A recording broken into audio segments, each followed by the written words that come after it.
wondrous years of the existence of the New York Young Lords, of the Young Lords Party, first as the Minister of Education, then as the Minister of Education and Health, then finally as the Minister of Defense.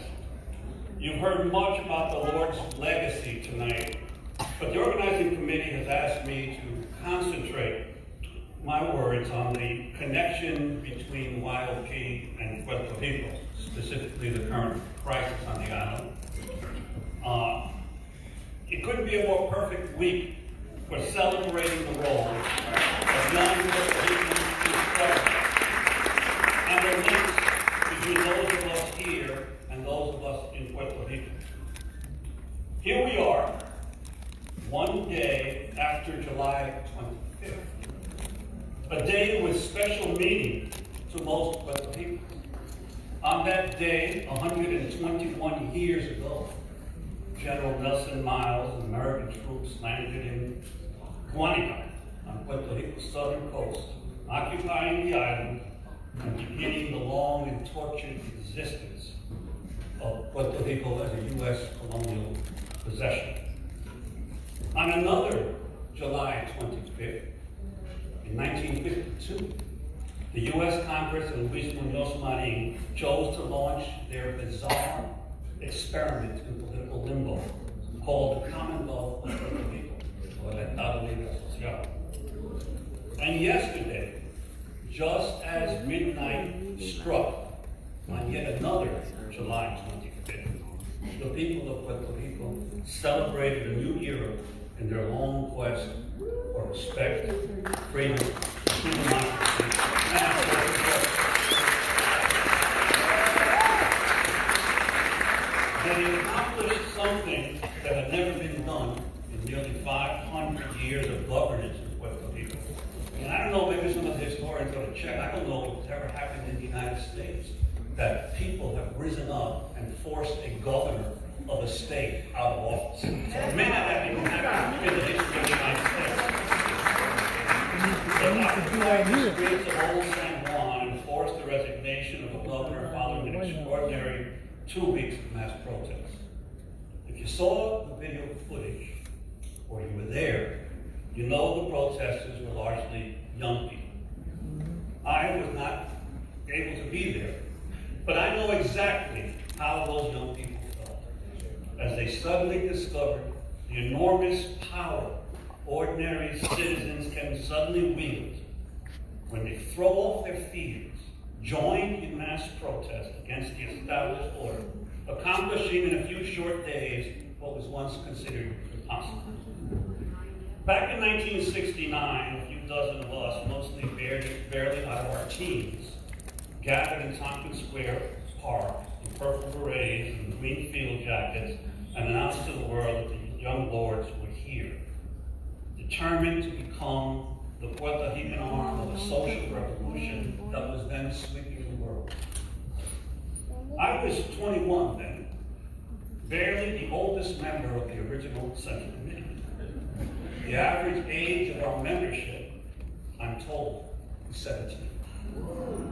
But over the next few years, we astonished ourselves and everyone around us with what we managed to accomplish. How we freed our own minds, taught ourselves history and politics, changed our ways of relating to each other, forced those in power to respond to our community's demands for systemic change, how we produced and controlled our own narrative through our newspaper, Alante, and our own radio show, WPAI, that you heard some clips from. In almost no time, we awakened an entire generation of young Latinos. I consider myself lucky to have been part of a group of the most talented, dedicated, and committed group of people I have ever met. But the most important lesson to take away from all of this was how young we were when we did all these things. How fearless in the face of all those who were older and more skeptical, and who kept telling us we wouldn't accomplish much. For a brief period, we believed nothing could stop us, that a revolution was around the corner. But then came the reaction. reaction by those in power, as it always does. The police repression, the COINTELPRO campaigns of the Nixon year, the sectarianism and infighting that weakened us from within and turned us against each other. All of it made worse by our own arrogance because of our initial success. That was followed by all the all-out counter-revolution of the Reagan and Bush years. The attempts to bury the memory of everything that the Young Lords or the Black Panthers or the Republic of New Africa or the Siete de la Raza or Raza Unida or Iwar-Kun or SDS or the Revolutionary Union or SNCC represented. At the center of our movement, though, was always Puerto Rico and the Puerto Rican communities where we had been raised. At one point, we even embarked on a misguided, some might say harebrained, and ultimately disastrous effort to spread our conception of revolution to the island by starting branches in Puerto Rico, a mistake for which I share considerable responsibility, and to the many comrades who suffered as a result of those decisions, my deepest apology. At the time, we talked of being a divided Puerto Rican nation, 1/3 living in the U.S. and 2/3 in Puerto Rico. And the role of those of us here could play in Puerto Rico's future. Well, today, 5/8 of all people of Puerto Rican descent live in the United States. Just 3/8 remain in Puerto Rico. And the role of the diaspora that we first raised back then is actually greater than ever. The Lords and other advocates of independence for the island were right about something else. The Commonwealth model of government was a sham. We insisted then, just a dressed up, disguised form of colonialism.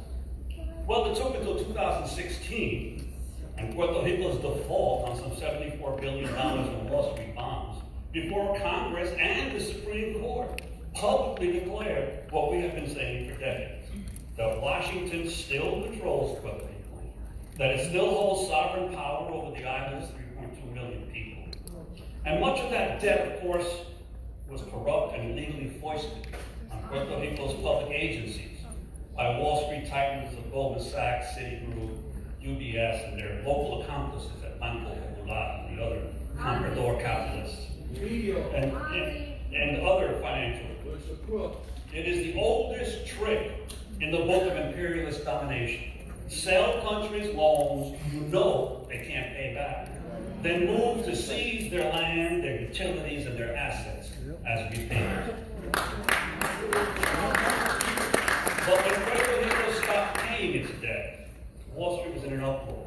The creation of PROMESA and the junta to solve that problem spelled the effective end of the Commonwealth experiment, with a board of outsiders appointed by the president running island affairs, approving any major expenditure and budget decisions, overseeing the massive austerity program. Ricky Rosselló, the first governor elected in the PROMESA era, became an even bigger puppet from his first day in office, and everyone knew it. Then came Maria, and the devastation and tragic loss of thousands of lives because of the inept response by both Rosselló and the Trump administration, the months without water, electricity, and phone service. The people of Puerto Rico and we, their relatives in the diaspora, were driven to a despair we had never experienced before. That was followed by the rampant corruption of the so-called recovery. Nearly 2 years later, it's not $92 billion that the federal government has given Puerto Rico, as Trump repeatedly lies about. Only about $43 billion has even been earmarked, and just $13 billion has actually been allocated. Much of that has been stolen in corrupt contracts and as a means to ensure some new payments to bondholders. But through it all, the people persevered. They organized themselves in their own recovery. This week's massive protest was the response of Puerto Rico to all the blows and disrespect they suffered for decades now from their own elite and from Washington. In a territory that is still nominally part of the United States, the people toppled the local government. Not the press, Not the courts, not prosecutors, the people did that. But overthrowing a government does not assure substantive change in people's lives. In the short run, Washington and the junta will likely feel more emboldened to dictate Puerto Rican affairs. Leaders of the old discredited political parties, the PNP and the PPD, are already competing with renewed frenzy to fill the vacuum created by Rosselló's fall. We must not forget that many examples of heroic people's movements toppling leaders only to see change for the worse. Remember the overthrow of Mulai in Egypt, in the days of Tahrir Square, of Marcos by the youth of the Philippines, of the Shah by the young rebels of Iran. In each case, when the smoke had cleared, the counter-revolution had triumphed, and more evil leaders ended up asserting control. What is needed in Puerto Rico right now is to bury the politics of old, to seize the moment, to breaking up the established and discredited major parties, PPD and PNP, for new political forces, to truly accountable to the people, such as Victoria Ciudadana, to be supported and to grow. As for independentistas who saw our small but vibrant parties disintegrate, we must reimagine how to reach not only real sovereignty for Puerto Rico, but social justice and better conditions for all island residents. As I've said several times now over the past few years, we need to reimagine, we need to understand and conceptualize how capitalist globalization has rendered historic concepts of national independence almost meaningless. You no longer need foreign armies to control the population. You can read everyone's email, tap everyone's phone, empty a country's coffers, and paralyze its economy from afar through satellites, instant wire transfers, and simple cancellations of bank credit lines. We need more creative and flexible tactics to defend freedom and the very existence of small nations against foreign domination, to assert national sovereignty in an increasingly interdependent world. 50 years ago, we launched the Young Lords, but I have more questions today than answers. However, I'm also more convinced, and we should all be more convinced than ever, that those tens of thousands who poured out into the streets of San Juan the past 2 weeks will eventually find the answer. All you need to do is listen to some of their chants to realize that they have a much greater understanding of what is going on than we realize. Ricky renuncia y llévate la junta.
nunca la conocí. Did you see? Did you hear her? Did you know her? You, not me, you. Yo no sé nada porque nunca la vi. My people didn't see her. Because my people can't hear that cargo. Way back when there was black kings and warriors, shackles and drags, seized and bargo. Give me your time, your poor. I imagine the huddled masses yearning to breathe free. Balls up, helpless, hopelessly hopeful. Tattered rags, suffering the losses of fathers and children along the way. She, bronze mother, raised black, made green with a capital green. Their gaze silenced until the first one announced her presence. Your huddled masses yearning to breathe free. All salt encrusted eyes lifted to see. The lady rising up in the sky, rising up in the rippling water, rippling goosebumps rose as they took her in. Their pale lips barely able to contain the relief, a beacon alive, welcoming the wretched refuse of their teeming shores who gratefully washed up into the land of the free. The mice jumping for joy because there are no cats in America, and the streets are paved with cheese, paved with gold, imagine gold, under their feet when whatever treasure they had was left behind in others' hands to pay for this journey to blessed lands, to become something new, to take this mystical trail of tears swallowed up by indifferent waters to become a glorious American. Where are you from? ¿De dónde eres? Yo soy de Sudamérica. What? You're in America. Speak American. Who, me? Not you or you. Not me. Then who? Not me or you. Then people planning Mar-a-Lago, past and future, Lengui Largo. Then people brought our people here again like cargo. Way back when my people were too brown and black, beat with the strap and told to lace up their boots. Send the homeless tempest tossed. Oh, what philanthropy. Such a gracious humanitarian she, sanctuary. After 3 months, tempest tossed in the bitter soup of doubt and hope. A lamp lifted high beside the golden door. A lie. No, a fib. Mother must protect the children for the greater good. Common little children, I am the mother of exiles. And this is not your home. There are no cats in America. The strong shall survive the hustle and flow. The spinners take a bale of hay and spin it into rolls, and you can make it in America. Your name? Oh, Lord.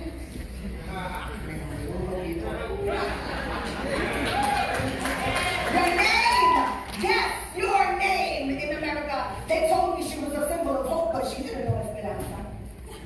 Or Juan, Miguel, Milagros, or Olga, or Manuel, where big money teams like Salado, machine at the bodega, where Abuela plays boxed and factory with his hands fished out pennies 200 years later to buy the American dream, but we weren't invited.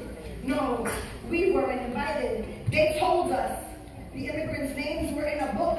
The freemen lauded the arrival of Mother Liberty. They had long lived in or death, celebrating the broken shackles at her feet. Your skin blackens in the sun and winds until finally they poisoned you with their green libertad, and you know that they lied. Yo, bro, ¿oíste? La mataron. Esa mujer alta y verde, sí, porque se puso rebelde. Se metió con un chamaquito, se puso a cocinar, venir y preparar poquito. Parece que metió mano con uno de los muros, el Bronx, el barrio, Loizaida, Vega Baja, Sabradán, de Ponce, Loíza, declarando presente. Sí, la vi en la tele y pregunté, ¿cómo esta se va a meter con esa gente? Estaba vestida de novia brasileña. She was a sight to see. A ver, pero ¿cómo va a ser? Bueno, llegaron con su ritmo patriota, guerrero, hearts beating in their chest. La decoraron de novia con la banderita y pues. Y si tú sabes lo que pasó, then you know the rest. Libertad. Take her back, she is ours.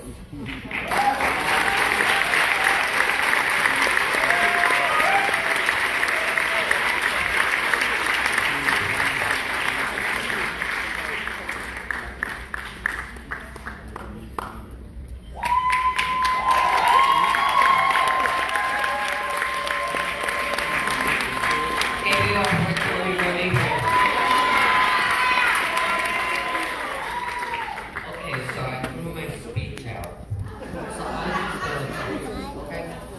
So, my name is Denise Oliver. Well, not it's hyphenated with Velez. But it's Oliver. It is not Oliver. It is not Oliveras. I have had people attack me and say, why are you embarrassed about being a Puerto Rican? Why have you been hiding? Why did you change your name? I remember you from Casita Maria, where you used to hang out. And you were a Puerto Rican. What's this black shit? I am being attacked by some strange group of people called ADOS, the American descendants of slaves. They don't believe in Africa had anything to do with it. Okay? And they attacked me and they said, you Latinas need to shut up and stay out of our slavery discussions. And I was like, I went on Twitter and posted pictures of all my enslaved ancestors. I then educated them in the black Puerto Rican, okay? And we have the names of this family who were enslaved on the island. But this is a problem. So, like I said, I threw my speech out. Because I'm supposed to talk about, the future and global and how we link to issues. We have a white supremacist in the White House. We have a history of white supremacists in this country. George Washington, Thomas Jefferson raping black women.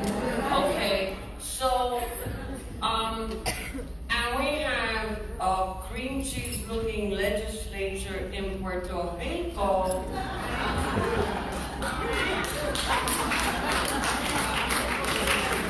Let us talk some truth.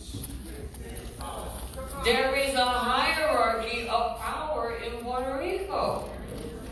And they have one very black woman who is a right-wing, wants to convert gay people, evangelical nut job. Well, we have tokens like that in every culture. But for the most part, race and class are interrelated. Now, we knew that in the Young Lords. We didn't have fancy terms. We didn't know about intersectionality. We certainly, we did environmental justice, reproductive justice, all the terms. But we knew what was wrong. And, it's in the textbooks now, but we did it. And at one step, the average age was like 17. I was like elderly. I was 22. No, they were younger. Like acting like I was their mother. And I think back on it now. I'm gonna be 72 next week.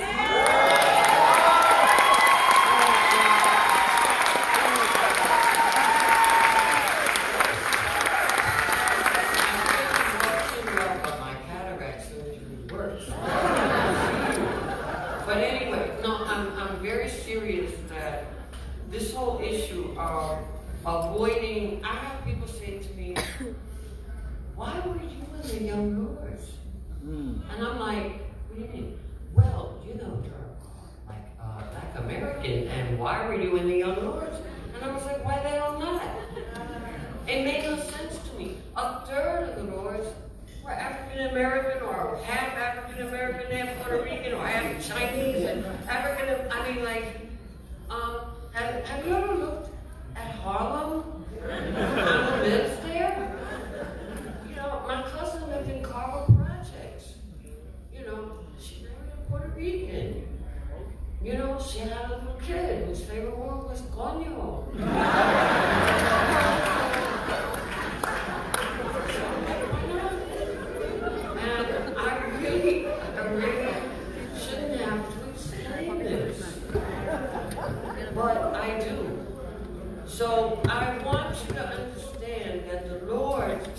not have an issue. Oh, we fought. We educated each other. Well, we knew that a bunch of us had nappy hair, you know, and others use chemicals. And that's okay too, you know. But it's real. And if we don't continue to address that racism, brought up, it was important, those actions. Mom, are you still here? If he's not still up, I'm going to tell on him anyway, because his family is actually Latino. And he was in the Panthers and I was in the Wars, and we said we should switch. Eventually I did join the Panthers, right? But that's, again, racism is something that has not gone away, and we have to deal with it. We must deal with it. And internalize racism in our community, and then we deal with the onslaught of racist attacks against us. I want to say one more thing before I leave. And this was not on the agenda. We are celebrating a victory that's a start in perfect victory. But in September, and the media is not paying attention to this, so I would hold all of you here responsible for spreading the word. By the end of September, 900,000 people on the island are scheduled to lose their health coverage. And 900,000 people. Now, the death toll that we've been told, 4,600, 4,900, for Maria, is going to be peanuts. There will be dead bodies on every block, in every farm, in every city, because do you know how many people need insulin in PR? Heart meds, asthma pumps for the kids. Those people attached to machines are going to be dead. I have a friend on the island who's going to lose all of his medication, and I said, come to New York. Come here. He said, no, I'm just going to stay and die. And there are many people who cannot come here, particularly the elderly. There are no jobs here. They can't move to Florida. It has no expanded Medicaid. Some people can't come up here. Where are they going to go? We're not even housing the people we have here. So you have to force, they keep calling it the fiscal cliff. You know, they're not saying this many thousand people are going to be dead. Genocide. Thank you. So you who have text and Twitter and WhatsApp and Instagram and Snapchat and next door neighbors, you knock on their door. What's going to happen? Because I don't want to turn on the TV on October the 1st and have people say, oh, it's so tragic. What has happened? All those dead. Do something.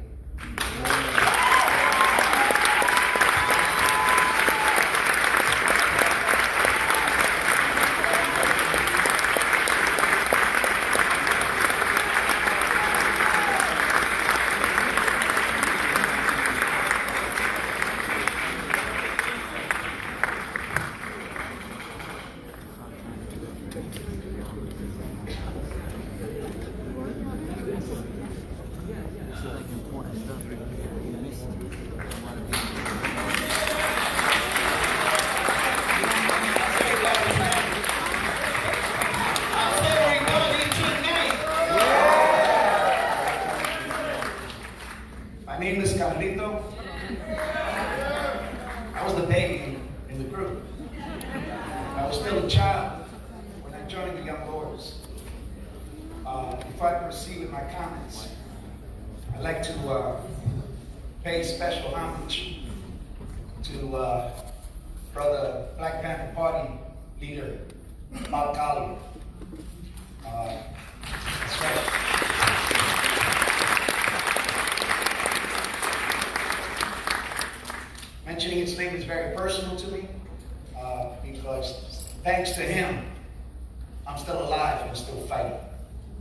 because when I was 14 years old, I was at a junction where I could have ended up as a drug addict, or I could have been shot by the police, or I could have been dead for some other cause of oppression. Bob Collier put me on a bus headed to Denver, Colorado, to the first Chicano moratorium. And some of the dopest people that I ever met in my life were on that bus. Many of them came back to join and create the New York chapter of the Young Lords. And one of those people is Sister Iris Morales, who's sitting right there. Please stand up. Please stand up.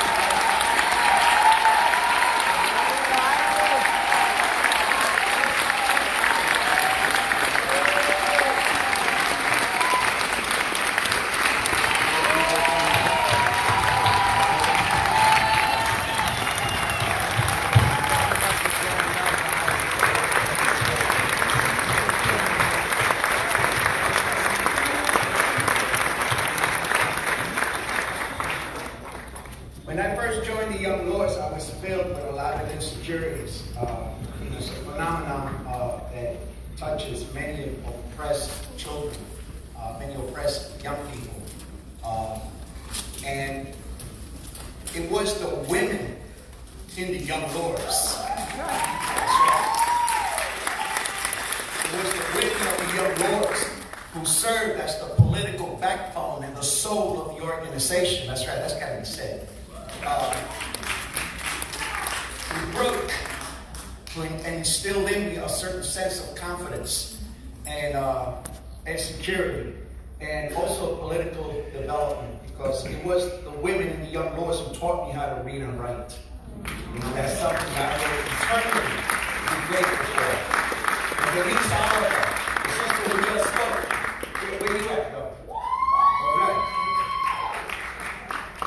She would tell me every day, you can do it. Don't tell me that you cannot do it.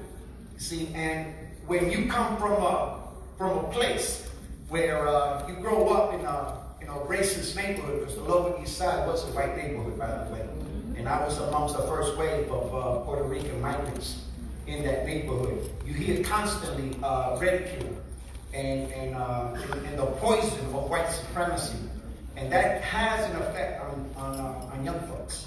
And it was Sister Denise who used to tell me every day, don't come into this office telling me you can't do it, because you could do it and you could be a soldier. And I thank you for that, sister. Because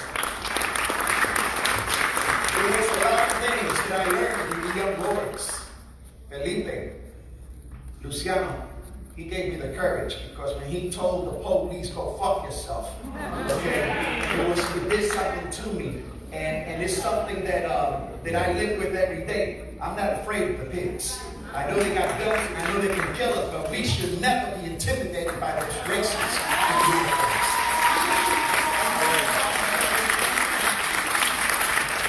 It was Juan Gonzalez who taught me Marxism. That's right. We studied Marxism. And I learned how to read and write with the Red Book, Mao Zedong's. That's right. That's how I learned how to read and write. It wasn't Dick and Jane, by the way. It was revolution and socialism. There were many things that I learned in the Young Lords. And it is why, to this day, I strive to build socialist revolution in the United States. Because the greatest act that we can render Puerto Rico here in the United States is the overthrow of U.S. capitalism right here.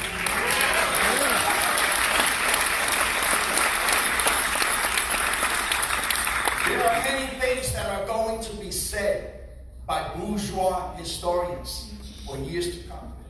The way they're going to sum up the Young Lords long after all of us are gone.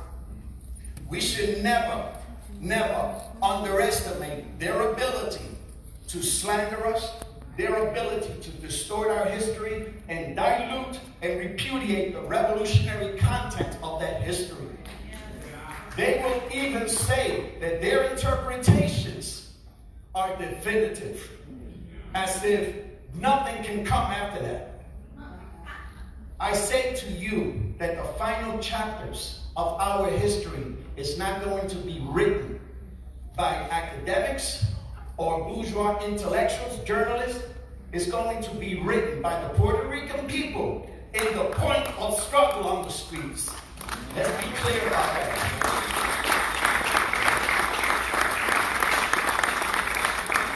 There hasn't been a point in our history from the time that they banned the Puerto Rican flag, that they forbade us to speak Spanish in our public schools in Puerto Rico, that the Puerto Rican masses did not engage in struggle.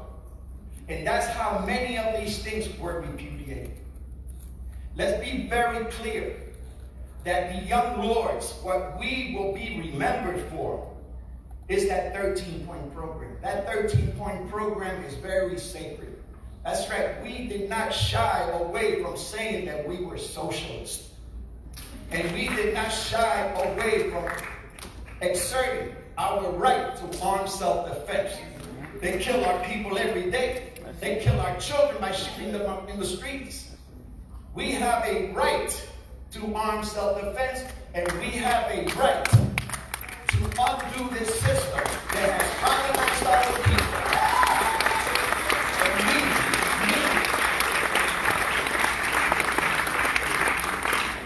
I'm going to let y'all get it out of your system.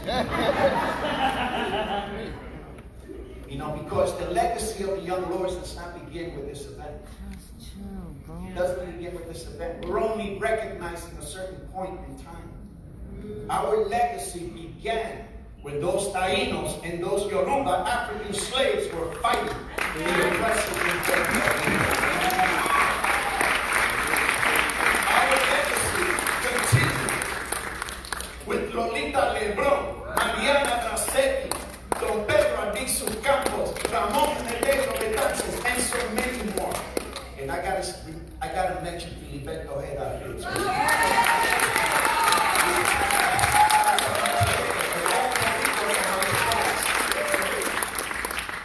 Those that want to stand up and fight. You know, so when we talk about legacy, it's very simple. The same way that I learned as an illiterate 14-year-old. Imagine how millions of young people today can be politicized to become revolutionaries and wage struggle to change our miserable reality here in this country as well as in Puerto Rico. Que viva Puerto Rico libre y socialista.